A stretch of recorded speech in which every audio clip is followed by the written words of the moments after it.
आज আমি বানাবো পটলের ধোকা।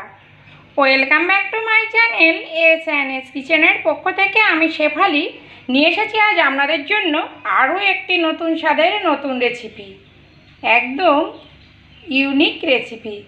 দেখুন, আমি আজ পটলের ধোকা বানাবো। তার জন্য নিয়েছি কয়েকটা পটল আর নিয়েছি ছোলার ডাল। এখানে আমার 150 গ্রাম ছোলার ডাল আমি ভালোভাবে ধুয়ে 4 থেকে 5 ঘন্টা ভিজিয়ে রেখেছিলাম, সেটা ভালো করে ধুয়ে নিয়েছি। আর নিয়েছি পটল, এখানে 100 পিস পটল আছে। পটলটা আমি খোসা ছাড়িয়ে নেব। আরও অন্য উপকরণও আছে।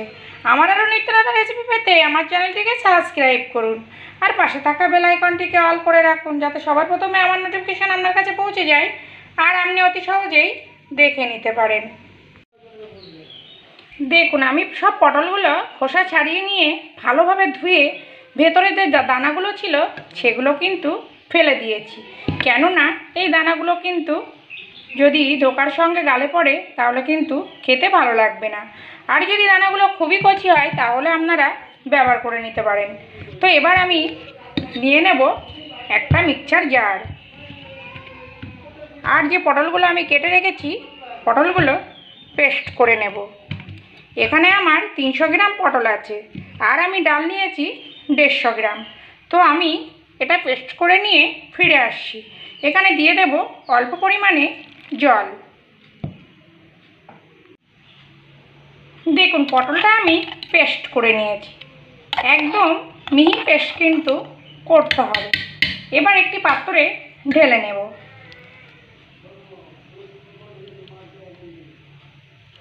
এবার এই একই পাত্রের মধ্যে যে আমি ডালটা ভিজিয়ে রেখেছি ডালটা দিয়ে দেব।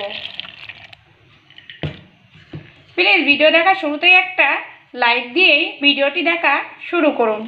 আপনার একটা লাইক আমাকে অনেক দূরে এগিয়ে নিয়ে যেতে সাহায্য করবে। তো দেখুন, এখানে দিয়ে দিলাম ছোলার ডাল। আমি এখানে ছোলার ডাল ব্যবহার করছি, আপনারা চাইলে মুসুরির ডাল বা মটরের ডালও কিন্তু ব্যবহার করতে পারেন। দিয়ে দিলাম অল্প পরিমাণে জল। এবার একটা পেস্ট করে নেব, কিন্তু খুব বেশি কিন্তু পেস্ট করব না, একটু আস্তে আস্তে রাখবো।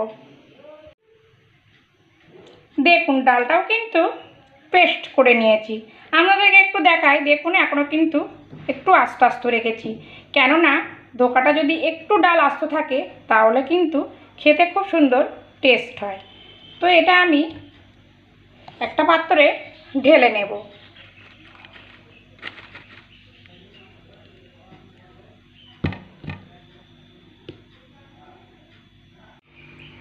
দেখুন, পটলের ধোকা রান্নার জন্য এবার আমি একটা মশলা রেডি করব। নিয়ে নিলাম একটা মিক্সচার জার। তো এখানে দেখুন নিয়েছি 1.5 ইঞ্চি মতো আদা, আর নিয়েছি 1 টিস্পুন ধনের গুঁড়ো, 1 টিস্পুন জিরের গুঁড়ো, আর দেব একটা টমেটোটা কিন্তু দানা ফেলে দিয়ে নিয়েছি। আর দিয়ে দেব পরিমাণ মতো লঙ্কার গুঁড়ো। ঝালটা আপনারা যে যেমন খাবেন সেটা বুঝেই কিন্তু ঝালটা ব্যবহার করবেন। আর দিয়ে দেব অল্প পরিমাণে জল, দিয়ে একটা পেস্ট করে নেব। এই মশলাটা কিন্তু আমি 2টি ভাগে ভাগ করে নেব।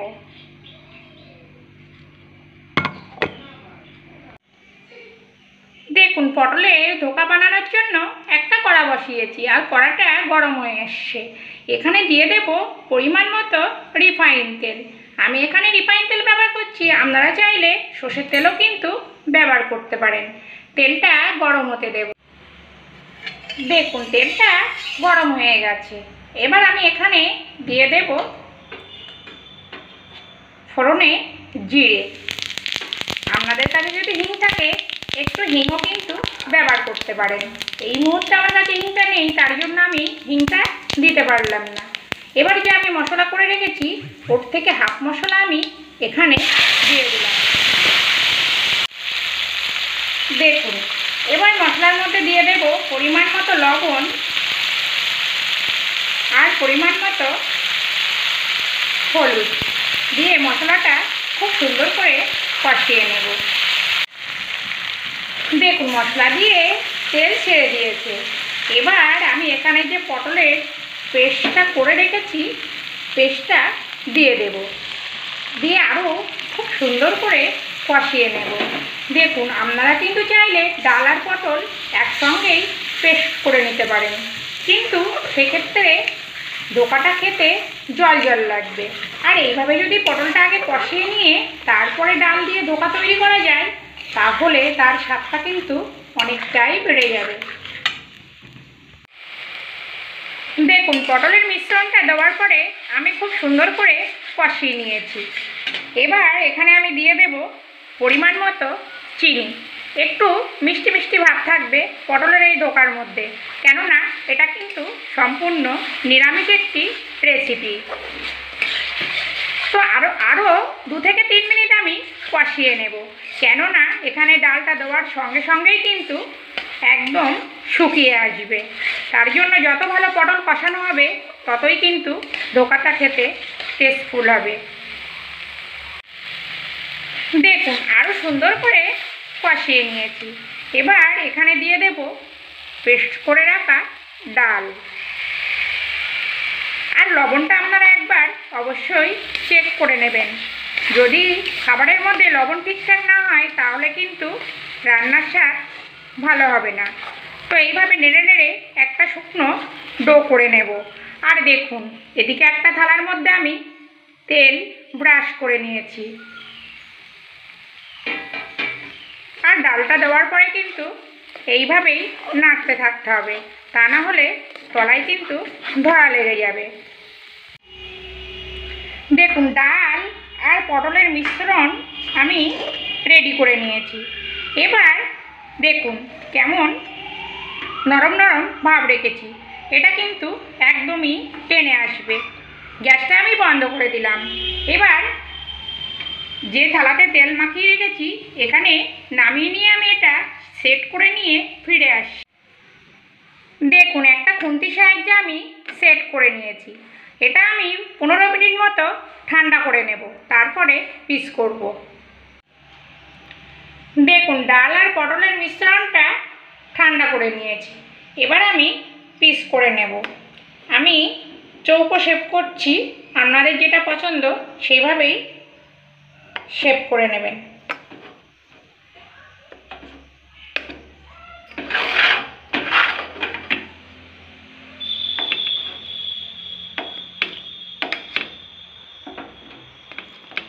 দেখুন কত সুন্দর পিস হয়েছে। তো একইভাবে পিসগুলো কেটে নিয়ে আমি ফিরে আসছি। দেখুন একইভাবে আমি সব পিসগুলো কেটে নিয়েছি। দেখুন ধোকাগুলো ভাজবার জন্য কড়া বসিয়েছি আর কড়াটা গরম হয়ে এসেছে। এখানে আমি দিয়ে দেব পরিমাণ মতো রিফাইন তেল। তেলটা গরম হতে দেব। দেখুন তেলটা গরম হয়ে গেছে। এবার ধোকাগুলো ভেজে নেব। মিডিয়াম ফ্লেম করে ভাজবো, হাই ফ্লেমে ভাজলে কিন্তু পুড়ে যাবে।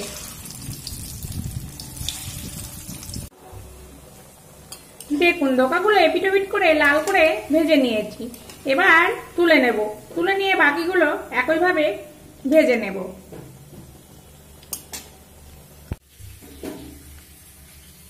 দেখুন পটলের ধোকাগুলো আমি সব ভেজে তুলে নিয়েছি।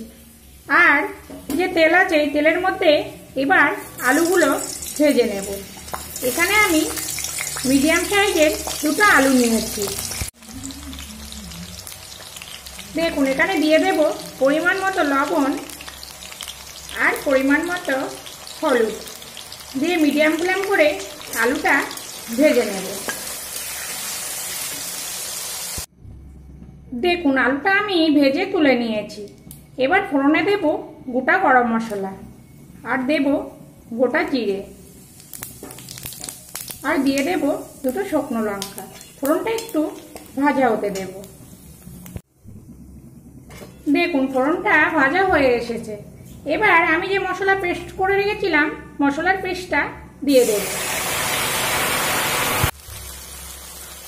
আর দেব মশলার বাটি ধুয়ে অল্প একটু জল, আর সঙ্গে দিয়ে দেব কালারের জন্য পরিমাণ মতো হলুদ, দিয়ে খুব সুন্দর করে মশলাটা কষিয়ে নেব। দেখুন মশলাটা আমি খুব সুন্দর করে কষিয়ে নিয়েছি, আর তেলও কিন্তু ছেড়ে দিয়েছে। যত সুন্দর মশলা কষানো হবে ততটাই কিন্তু রান্নাটা খেতে টেস্ট হবে। তো এবার আমি এখানে দিয়ে দেব আগে থেকে ভেজে রাখা আলু, আর দেব পরিমাণ মতো লবণ, দিয়ে আরও 1 মিনিট মতো কষিয়ে নেব। দেখুন আমি 1 মিনিট কষিয়ে নিয়েছি। এবার দিয়ে দেব গরম জল। যে কোনো রান্নায় যদি গরম জল দেওয়া যায় তাহলে রান্নার স্বাদটা কিন্তু অনেকটাই বেড়ে যায়। তো এখানে আমি পরিমাণ মতো জল দিয়েছি।